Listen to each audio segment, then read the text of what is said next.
Habiendo ya pasado el tema de saber cómo voy a generar ingresos, viene el segundo gran tema, ¿no es cierto? Al final del día, cuando yo soy joven, tengo mucho capital humano, por decirlo así, puedo generar ingresos y muy pocos ahorros.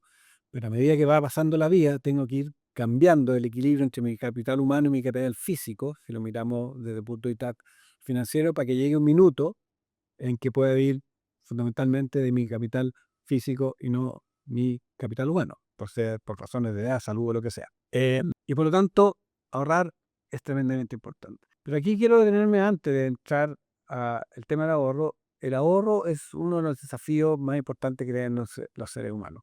En parte por lo que hablábamos del ciclo hedónico anterior, que siempre me lleva a querer más y ambicionar más. Y, y muchas veces baso mi imagen hacia terceros en eso, y eso evidentemente es un problema. De aquí déjeme compartir algunos datos de una encuesta CAEM del año 2024, en que decía que el 11% de las personas en Chile eran capaces de ahorrar a fin de mes. Y si uno mira ese número y dice, bueno, ¿qué más? Si solo el 10% superior del país, en un país que es pobre, que el ingreso, podríamos decir, es concentrado, ¿no es cierto?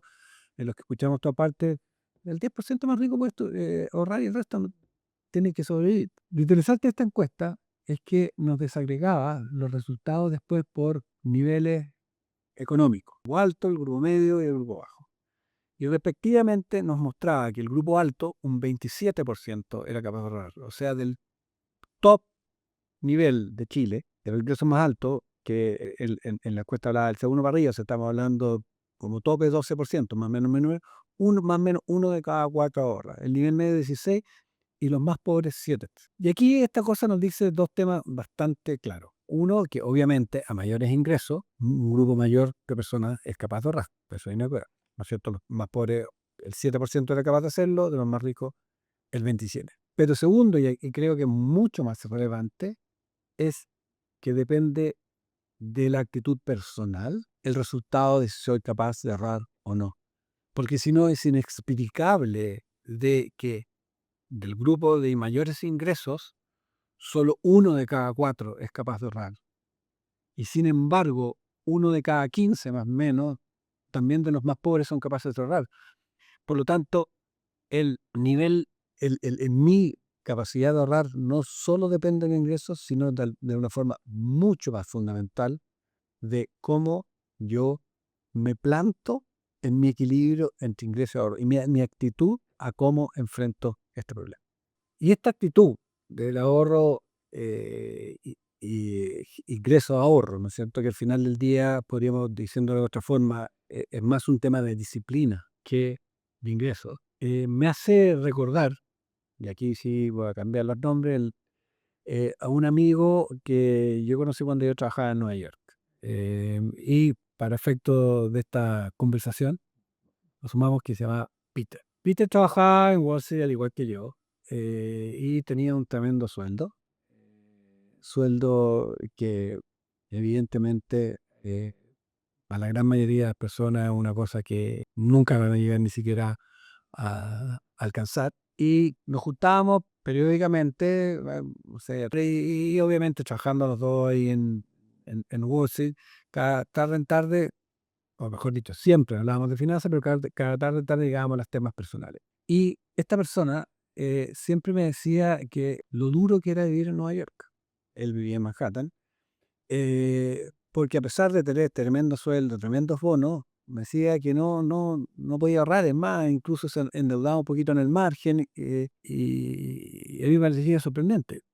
Y yo decía, ¿pero por qué? Bueno, porque al final del día es muy caro ir acá. Y la realidad es que efectivamente su nivel de vida era muy caro. Tenía un tremendo apartamento en Manhattan, mandaba a su hijo a un colegio privado en Manhattan, tenía dos autos en Manhattan. No sé para qué alguien puede llegar a visitar un auto en Manhattan, pero ya eso es otra historia. Cada vez que salíamos a comer o invitar a reunir en la casa, la botella de vino más barata que te ponía sobre la mesa era de $200, que yo le agradecía sin lugar a duda, pero obviamente el nivel de vida que llevaba era un nivel de vida que significaba, no sé, varios cientos de miles de dólares al año poder mantenerlo. Y si bien él ganaba de esas cifras, efectivamente estaba apretado. Y un día, me acuerdo en una conversación, llega y estaba muy feliz, me dice, oye, es que me siento, nos fue bien el año, además de un buen bono, nos pidieron una tremenda subida de sueldo y eso al menos implica que en los futuros no solo tienes más tu sueldo correcto, sino que tus bonos aumentan también. Los dos felices, es increíble, ¿cómo se llama? Qué bueno. Y yo le digo, "Bro, bueno, ahora sí que ya se te acabaron tus problemas económicos, hablando como lo que estamos hablando en esta conversación, por ahora ya voy a poder ir del mundo de la tranquilidad financiera". Nos fuimos y a los meses, no sé, los cuántos meses, y él dice, bueno, ¿y cómo las cosas, Peter? Dice, oye, no, muy bien todo el asunto, pero esta ciudad es increíble. ¿Sabes que no he podido ahorrar nada? Y yo no voy a creer, le decía, pero ¿cómo? Pues si hablamos hace como 6 meses atrás y te habían subido el sueldo y me habías dicho que te iba a ir tan bien, que te estaba yendo tan bien. No, no, si todo eso pasó. Y yo le dije, ¿y pasó algo? Me dijo, no, no, no, si todo esto está perfecto.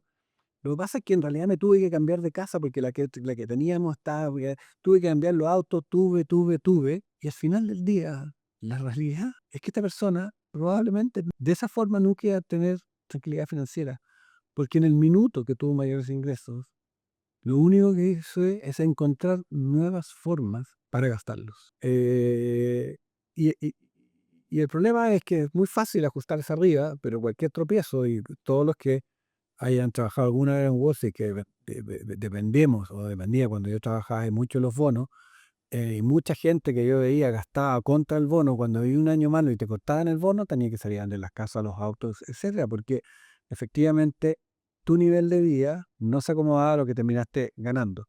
Y eso, relacionado con la tranquilidad financiera, no es más que un estrés financiero independiente del monto que tú ganes. Por lo tanto, es muy importante que practiques lo que o intentes desarrollar lo que yo llamo el músculo del ahorro desde las etapas iniciales. Mientras antes partas ahorrando, mejor. Y aquí creo que es importante de alguna forma recordar un poquito cómo es nuestra vida a través de los años. Y aquí no me quiero referir necesariamente, estrictamente al ciclo de vida de las personas como en los modelos de Modigliani y Miller, los modelos, sino cuál es nuestra vida, cómo la vivimos.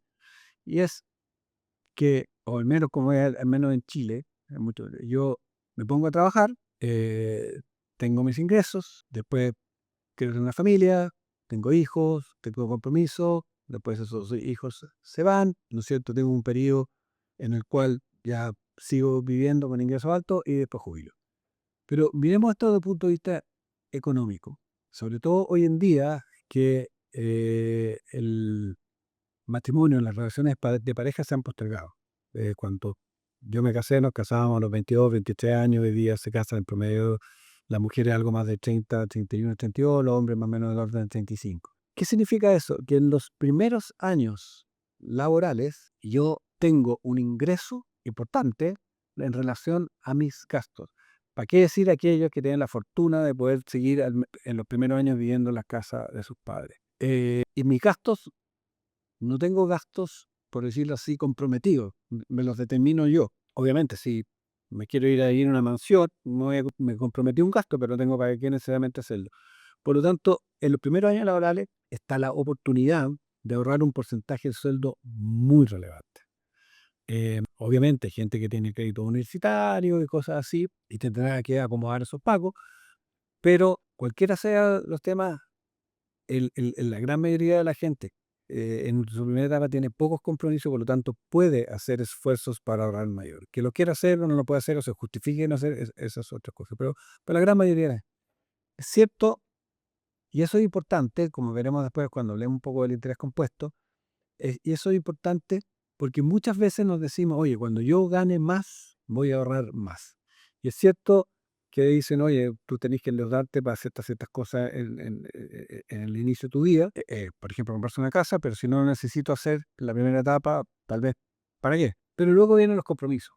¿no es cierto? Me caso, formo una familia, tengo hijos, efectivamente tengo una casa, tengo que tener un auto, etcétera, etcétera. Y ahí efectivamente mi carga de costos fijos aumenta. Y cualquier persona que esté escuchando esto, que esté en esa etapa de la vida, va a testificar que la carga financiera corriente, si tú tienes una familia con 2 o 3 hijos, incluso con uno, que cuando eras soltero vivía con un amigo, o para qué decir con los papás, no tiene ninguna relación con la otra. Ganas mucho más, pero tus gastos bases también son mucho más altos. O mejor dicho, puedes ganar mucho más porque no necesariamente te lo garantiza.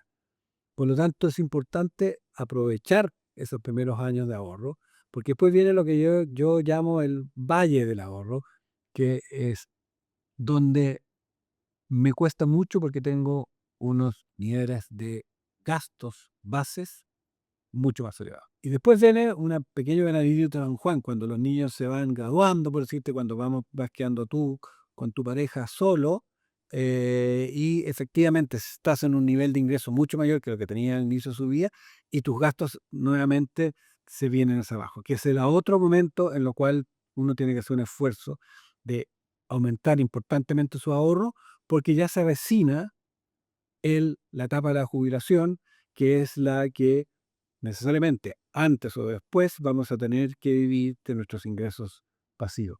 Por lo tanto, para que yo pueda navegar este ciclo con unos niveles de ahorro, tengo que de alguna forma poder compatibilizar cómo ahorro en las etapas en que me es más fácil para poder navegar de una mejor forma en las etapas en que mi capacidad de ahorro se va a ver más afectada.